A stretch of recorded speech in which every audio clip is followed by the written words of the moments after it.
নমস্কার।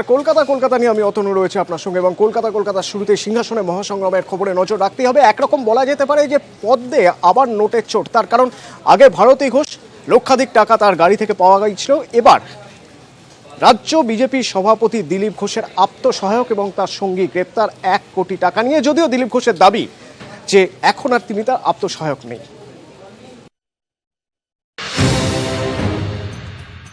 ষষ্ঠ দফার ভোটের মুখে ঘাটালের বিজেপি প্রার্থী ভারতী ঘোষের গাড়ি থেকে লক্ষাধিক টাকা উদ্ধার ঘিরে অস্বস্তিতে পড়ে গেরুয়া শিবির। এবার শেষ দফার ভোটের আগে নতুন করে অস্বস্তি। বিজেপির রাজ্য সভাপতির আত্মসহায়কের থেকে 1 কোটি টাকা উদ্ধার। বেআইনিভাবে টাকা রাখার অভিযোগে গ্রেপ্তার দিলীপ ঘোষের আত্মসহায়ক গৌতম চট্টোপাধ্যায় এবং তার সহযোগী লক্ষ্মীকান্ত সাউ। রবিবার রাত 9টা নাগাদ এই দুজনকে আসানসোল স্টেশনের 5 নম্বর প্ল্যাটফর্মে সন্দেহজনকভাবে ঘুরতে দেখে জিআরপির সন্দেহ হয়। ডেকে জিজ্ঞাসাবাদের সময় দেখা যায় ব্যাগ ভর্তি টাকা, 2000 টাকার নোট থরে থরে সাজানো, মোট 1 কোটি টাকা। কিন্তু এই টাকা এলো কোথা থেকে, কোথায় নিয়ে যাওয়া হচ্ছিল, এই সংক্রান্ত কোনো নথি বা তথ্য তারা দেখাতে পারেননি বলে অভিযোগ। তখনই বেআইনি টাকা রাখার অভিযোগে গ্রেপ্তার করা হয় বিজেপির রাজ্য সভাপতির আত্মসহায়ক গৌতম চট্টোপাধ্যায়কে। গ্রেপ্তার করা হয় তার সঙ্গী লক্ষ্মীকান্ত সাউকেও। আপনার টাকা ছিল না? আপনার টাকা ছিল না তো আপনার কাছে কি দিলেন? পার্টির টাকা। কিসের জন্য নিয়ে যাচ্ছে? এটা পার্টির টাকা। কিসের জন্য? পার্টির ইলেকশনে ব্যবহার। ইলেকশন ব্যবহারের জন্য? কোন পার্টি? বিজেপি। দিলীপ ঘোষের অবশ্য দাবি ধৃত গৌতম চট্টোপাধ্যায় এখন আর তাঁর আত্মসহায়ক নন। গৌতম চ্যাটার্জি আপনার আত্মসহায়ক ছিল? কতটা সত্য মিথ্যা আমার সঙ্গে ছিল, একসময় বিধায়কের কাজ দেখতো, এখানকার যোগাযোগ আছে, অনেক চক্রান্ত চলছে পার্টিকে ফাঁসাবার জন্য। বিজেপি বিরোধীদের যদিও দাবি গ্রেপ্তার হওয়া গৌতম চট্টোপাধ্যায় দিলীপ ঘোষের ডান হাত বলে পরিচিত। থাকতেন খড়গপুরে দিলীপ ঘোষের বাংলোতে। খড়গপুরে বিভিন্ন প্রকল্পের টাকা তাঁর হাত দিয়েই বের হতো। কারা কাজের বরাত পাবে সেটা তিনিই ঠিক করে দিতেন। এবারের ভোটে ইতিমধ্যেই খড়গপুর পুর এলাকায় বেশ কয়েকটি ওয়ার্ডে এই গৌতম চট্টোপাধ্যায়ের বিরুদ্ধে টাকা বিলির অভিযোগও উঠেছে। আর এবার হাতে নাতে গ্রেপ্তার। तो में पकड़ाए ये तो छोटी मछलियां हैं, इनके असली गुरु तो अमित शाह जी हैं। और मुख्यमंत्री तो बार बार कह रहे हैं कि जो नोटबंदी की गई इसके पीछे मूल कारण ही था कि काला रुपया जो है वो बीजेपी को मोटा कमीशन देके भीतर ही भीतर बैंक में जमा करा दिया गया है और वो पैसा वो लोग चुनाव में यूज करने वाले थे और चुनाव में यूज कर भी रहे हैं। গ্রেপ্তার হওয়া দুজনকে 4 দিন পুলিশ হেফাজতে রাখার নির্দেশ দিয়েছে আদালত। 17 তারিখ ফের শুনানি। নিউজ 18 বাংলা। ভোট পর্বের একেবারে শেষের দিকে, সুতরাং প্রচার আরো বেশি করে চলছে। এ রাজ্যে বিজেপি সর্বভারতীয় সভাপতি অমিত শাহ এসে তার দাবি এই রাজ্য সরকার সোনার বাংলাকে কাঙ্গাল বাংলা বানিয়েছেন। পাল্টা তোপ দাগলেন মমতা বন্দ্যোপাধ্যায়। बंगाल के विकास को ममता दीदी का ग्रहण लग गया। बंगाल का विकास थमा पड़ा है। मैं आपको बताता हूं कि सोनार बांग्ला को ममता दीदी ने कंगाल बांग्ला बनाया है, कंगाल बांग्ला बनाया है। आप एक बार हमारे प्रत्याशी को जिता दीजिए, डॉक्टर साहब को जिता दीजिए, नरेंद्र मोदी को प्रधानमंत्री बना दीजिए। एक कंगाल बांग्ला को सोनार बांग्ला बनाने का काम नरेंद्र मोदी जी करेंगे। बांग्ला को ममता जी ने कंगाल बना दिया और एत बड़ साहस, और बाঙালি के बाঙালি বলে অপদস্থ একটা মাথা মোটা লোক, গর্ধ শিক্ষিত অর্ধ শিক্ষিত, মাথায় কিচ্ছু নেই, মাথাটা পুরো মরুভূমি, শুধু দাঙ্গা লাগাও, টাকা দাও আর দিয়ে বলে দাঙ্গা লাগিয়ে দিয়েছো, শুধু হিন্দু মুসলমান করো, আর কোনো কাজ নেই। আমি পরিষ্কার আপনাদের কাছে বলে যাচ্ছি মা বোনেরা, যতদিন বেঁচে থাকবো আমরা জেনে রাখবেন জীবন দিতে রাজি আছি, কিন্তু দাঙ্গা করে লোক মারতে দেব না। বিজেপি বিরোধী দলগুলির প্রধানমন্ত্রী পদপ্রার্থীকে সুযোগ পেলে মমতা বন্দ্যোপাধ্যায় কি প্রধানমন্ত্রী হতে চাইবেন? নিউজ 18 বাংলা সিনিয়র এডিটর বিশ্ব মজুমদারের এই প্রশ্নের উত্তরে মমতা বন্দ্যোপাধ্যায়ের সাফ উত্তর, ভোটের ফল বেরোনোর পর বিজেপি বিরোধী দলগুলি একসঙ্গে বসেই সেই সিদ্ধান্ত নেবে এবং তৃণমূল কংগ্রেস যে কোনো আত্মত্যাগের জন্য প্রস্তুত আছে। পরিস্থিতি তৈরি হচ্ছে, এইরকম পরিস্থিতিতে দেশকে নেতৃত্ব দেওয়ার মতো নাম যে উঠে আসছে তার মধ্যে আপনার নাম সবার আগে উঠে আসছে। সেটা আপনারা তুলছেন। বাংলার মানুষ আমাকে বেশি ভালোবাসে বলে বাংলার মানুষ এটা তুলছে। বাট আমি যেটা বলছি, দেখুন কার নাম আসবে বা কে হবে এটা সবাই মিলে কালেকটিভ ডিসিশন। এখানে আমরা রেডি আছি যে কোনো স্যাক্রিফাইস করবার জন্য, মোদিকে আমরা আসতে দেবো না। চন্দ্রবাবু নাইডু নিজে আপনার নাম বলেছেন সেদিনকার মিটিংয়ে, গোটা দেশে। আরে কেউ কেউ ভালোবাসে বলে বলে আমিও তো ওদের নাম বলি।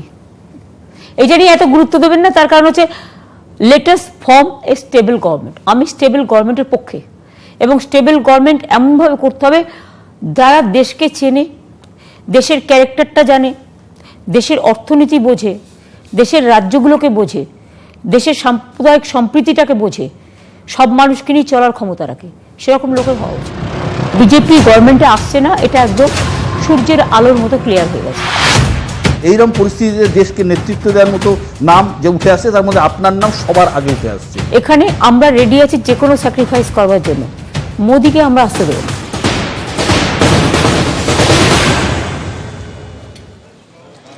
ভোট যাতে অবাধ এবং শান্তিপূর্ণ হয় তার জন্য বিশেষ পুলিশ পর্যবেক্ষক এ রাজ্যে, এবং তার চেষ্টা যেভাবেই হোক যেন শান্তিপূর্ণ ভোট হয়। আর তার জন্য কুইক রেসপন্স টিম তৈরি করা হয়েছিল, কিন্তু ষষ্ঠ দফায় কুইক রেসপন্স টিম যেভাবে কাজ করেছে তা থেকে বোধহয় শিক্ষা নিয়েছেন বিবেক দুবে। তার কারণ সপ্তম দফায় কুইক রেসপন্স টিমে এবার রাজ্য পুলিশও থাকছে।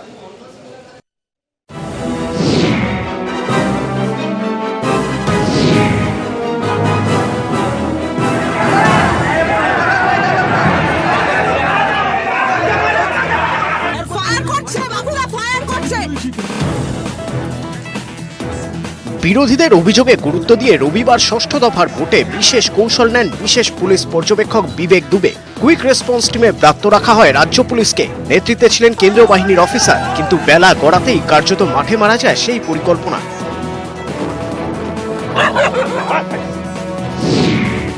কারণ কুইক রেসপন্স টিমে রাজ্য পুলিশ ছিল না, ফলে পথ চিনে ঘটনাস্থলে পৌঁছতে পারেনি কেন্দ্রীয় বাহিনী। অনেক ক্ষেত্রে ঘটনাস্থলই চিহ্নিত করতে পারেনি বাহিনী। বুথের বাইরে গন্ডগোল থামাতে দিশেহারা কেন্দ্রীয় বাহিনী। রবিবার ষষ্ঠ দফার ভোটে বাহিনীর এমন দিশেহারা অবস্থা ও তার কারণ তুলে ধরেছিল নিউজ 18 বাংলা। সোমবার রাজ্যে আসেন উপনির্বাচন কমিশনার সুদীপ জৈন। তার সঙ্গে বৈঠক করেন সব রাজনৈতিক দলের প্রতিনিধিরাই। কুইক রেসপন্স টিমের ভূমিকা নিয়ে সর্বদল বৈঠকে সরব সব রাজনৈতিক দল। রাজ্য পুলিশকে সম্পূর্ণ অকেজে করে রেখে সেন্ট্রাল পুলিশ কন্ট্রোল করবে, এটা হতে পারে না কোনো জায়গায়। আর ঠিক সেই ভুলটাই করছে ওরা, তার জন্য একেবারেই নিষ্ক্রিয় হয়ে রয়েছে। বিষয়টি আপনারা বললেন, আমরা সবটাই বলছি। বজ্র আটুনি ফসকা গেরো, বাংলায় যেটা কথা আছে, কুইক রেসপন্স টিম বলে একটা টিমের কথা বারবার বলা হচ্ছে, সেটা নাকি কেন্দ্রীয় বাহিনী, তাদের কোথায় দেখা গেল? চাপে পড়ে শেষ পর্যন্ত ঢোক গিলতে হয়েছে বিবেক দুবেকেও। এরপরই কুইক রেসপন্স টিমে রাজ্য পুলিশ রাখার সিদ্ধান্ত। तो अब तो है ही, वो तो लोकल ऑफिसर है भाई, लोकल ऑफिसर बैठता है ना उनके साथ, तो क्या प्रॉब्लम? तो 7 फेज में भी ऐसा ही चलेगा? हाँ ऐसे ही चले, ठीक। लोकल ऑफिसर में हाँ बैठता है ना उनके साथ, कितने ऑफिसर आएंगे? एक आदमी रहता है उनके साथ गाइड करने के लिए। কুইক রেসপন্স টিম নিয়ে বিবেকের গিয়ার চেঞ্জ, নতুন কৌশল কতটা সফল হয় সেদিকে তাকিয়ে সব রাজনৈতিক দলই। নিউজ 18 বাংলা। ফের বসিরহাটের বিজেপি প্রার্থী সায়ন্তন বসুর বুকে গুলি নিদান। অর্থাৎ যদি বুথ দখল করতে আসে তাহলে নিরাপত্তার দায়িত্বে যারা রয়েছেন সেই কেন্দ্রীয় বাহিনী তাদের বুকে গুলি করতে বলবেন। বসিরহাটের কলেজ বাজারে এই মন্তব্যই করলেন বিজেপি প্রার্থী। যদি দখল করতে আসেন, সেই শাহজাহান হোক আর আওরঙ্গজেব হোক, সিআরপিএফ কে বলে দেবো গুলি যেন বুক লক্ষ্য করে যায়, গুলি যেন পা লক্ষ্য করে না যায়। আমি এদের কথা ভেবেই তো বলেছিলাম বুকে গুলি মারতে হবে, তখন তো আপনারা বিপ্লব করেছিলেন আমার বিরুদ্ধে। সমাজ বিরোধীদের দেখলে বুকে গুলি মারা হবে, এটা আমি আবার কেন্দ্রীয় বাহিনীকে বলবো। যারা বুথ রিগিং করতে আসবে তাদের গুলিটা যেন সঠিক জায়গায় যায়, সেটার জন্য আমি কেন্দ্রীয় বাহিনীকে বলবো। বিজেপি প্রার্থীর এই মন্তব্যের পর তুমুল বিতর্ক বাধে। প্রতিপক্ষ রাজনৈতিক দলগুলি সমালোচনায় সরব হয়, কিন্তু সায়ন্তন বসুর গলায় ফের একই সুরে গুলির নিদান। বিজেপি বিরোধীদের প্রশ্ন, এ ধরনের মন্তব্য করে কি কেন্দ্রীয় বাহিনীকে গুলি চালাতে উৎসাহিত করছে গেরুয়া শিবির?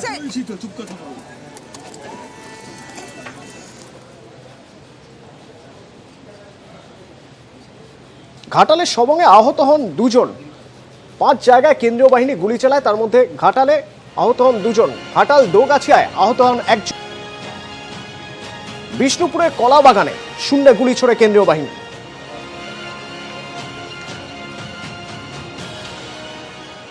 বিজেপি বিরোধীদের প্রশ্ন, পদ্ম শিবির কি চায় কেন্দ্রীয় বাহিনী এভাবেই গুলি চালাক? তাই কি বারবার বুকে গুলি চালানোর নিদান দিচ্ছেন বসিরহাটের বিজেপি প্রার্থী? 11 এপ্রিল ভোট থেকেই বারবার বলে যাচ্ছিলাম যে কেন্দ্রীয় বাহিনীকে মানুষের নিরাপত্তা দেওয়ার বদলে কেন্দ্রীয় বাহিনীকে ব্যবহার করা হচ্ছে বিজেপির ভোট করার জন্য।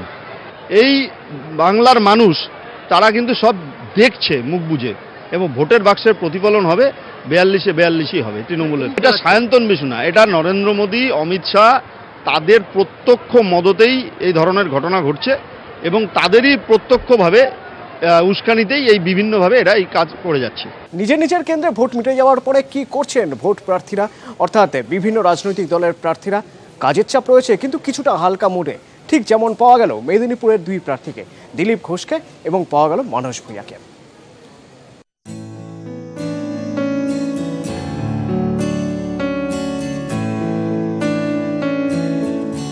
মেদিনীপুরের তৃণমূল প্রার্থী মানস ভূঁইয়া গত 2 মাস মেদিনীপুরে মাটি কামড়ে প্রচার করেছেন।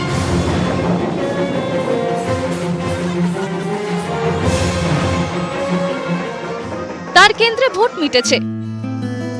দীর্ঘ যুদ্ধ শেষে এবার একটু স্বস্তি, কাছের মানুষের সঙ্গে একটু সময় কাটানো। কিন্তু ভোট শেষ হলেও তার অভিধানে ছুটি নেই।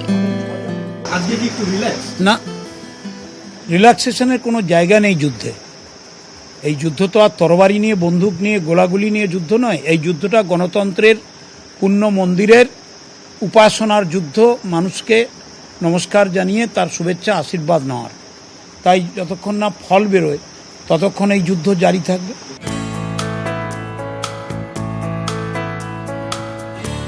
ভোটের পরের দিনটা আর 5টা দিনের মতোই কাটালেন মেদিনীপুরের আরেক প্রার্থী দিলীপ ঘোষ। ভোট শেষ হয়েছে তাতে কি, রুটিন একই রকম রয়েছে। এখন বাজে সকাল 6:15, বেরিয়ে পড়েছেন দিলীপ ঘোষ। আর 5টা দিন যেমন মর্নিং ওয়াকে বেরোন। খড়গপুরে আমাদের অনেকগুলো ঠেক আছে, তার মধ্যে এটা একটা ধোনি টি স্টল, ধোনির ফ্যান একজন থমাস যে চালায়, তো ওর সঙ্গে আমাদের কথা হয়েছে যেদিন আমরা ওয়ার্কিং ডেতে বেরোবো এখানে এসে চা খাবো, আর রবিবার ওর ছুটি থাকে, বন্ধ থাকে স্টল, সে আমাদেরকে অন্য দোকানে সেদিন চা খাওয়াবে, এটাই আমাদের চলে। তো সেইখানে আরও অনেকে আসেন, এখানে স্কুল আছে পাশে, অভিভাবকরা বাচ্চাদের স্কুলে ছেড়ে দিয়ে চলে আসেন, এখানে চা খান, একটা লম্বা চড়া গল্প, এখানে বহু লোকের ভিড় ভাড় হয়। রোজকার মতো হলেও আজকের দিনটা যেন একটু অন্যরকম। हिम्मत कभी न हारो, कभी न हारो, ध्येय मार्ग पर चले वीर तो पीछे अब न निहारो, हिम्मत कभी न हारो। নিজের কেন্দ্রে ভোট মিটেছে, কিন্তু শেষ দফার ভোট যে এখনো বাকি। দলের হয়ে প্রচারে যেতে হবে দুই প্রার্থীকেই। পুরো জীবনটাই যুদ্ধ, আলাদা রুটিন কি আবার?